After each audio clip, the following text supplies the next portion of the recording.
সময় থাকতে নিজেকে পরিবর্তন করুন। যেদিন কেউ চাকরি হারিয়ে চোখের পানি মুছছে, সেদিনই কেউ চাকরিতে প্রমোশন পেয়ে দামি রেস্টুরেন্টে ট্রিট দিচ্ছে।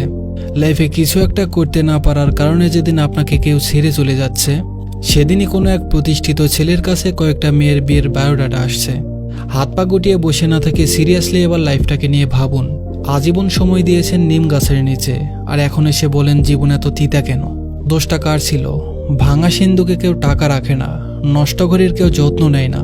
এই সিম্পল হিসাবটা কেন বোঝেন না? আপনি যখন রাত জেগে দুনিয়ার হতাশা লিখে ফেসবুকে স্ট্যাটাস দিয়ে কমেন্টে সিম্প্যাথি আদায় করছেন, তখন হয়তো অপর প্রান্তে কেউ রাত জেগে আউটসোর্সিং করছে। আপনি কমেন্টে প্রচুর সিম্প্যাথি পাবেন, আর সে পাবে অ্যাকাউন্টে টাকা।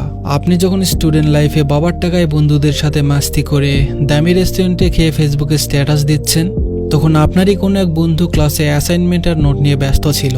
কয়েক বছর পর যখন সে বড় কোম্পানির সিনিয়র অফিসার হয়ে দামি রেস্টুরেন্টে অফিসিয়ালি মিটিং করবে, তখন হয়তো আপনি দুর্বল সিজিপিএর সার্টিফিকেট নিয়ে টঙের দোকানে চা খেতে খেতে চাকরির বিজ্ঞপ্তি খুঁজবেন। যে বয়সে লাইফটাকে আপনার জয় করার কথা, আপনি সে বয়সে করছেন এনজয়। আপনার বন্ধু যখন বিসিএস ক্যাডার কিংবা ব্যাংক অফিসার হয়ে বিয়ের জন্য পাত্রী খুঁজছে, আপনি তখন টিকে থাকার জন্য সামান্য একটা চাকরি খুঁজছেন। কারণ আপনি যখন ক্লাস ফাঁকি দিয়ে ডেটিং করতেন, আপনার এই বন্ধুটি তখন ক্লাসে বসে নোট করত, আর আপনি তখন দিন শেষে হতাশ হয়ে বলবেন শালার ভাগ্যটাই খারাপ। No brother, you are totally wrong. আপনার ভাগ্য আজ আপনাকে এখানে আনেনি, আপনি নিজেই আপনার ভাগ্যকে এত নিচে নিয়ে এসেছেন। বাড়ির পাশে ময়লা ফেলে তা থেকে কিভাবে ফুলের সুবাস আশা করেন? কাজ যা করছেন রেজাল্টও তাই পাবেন। সুতরাং সময় থাকতেই যেন আমরা সময়ের মূল্য বুঝি, কারণ প্রত্যেকটি মুহূর্তই জীবনে অনেক গুরুত্বপূর্ণ।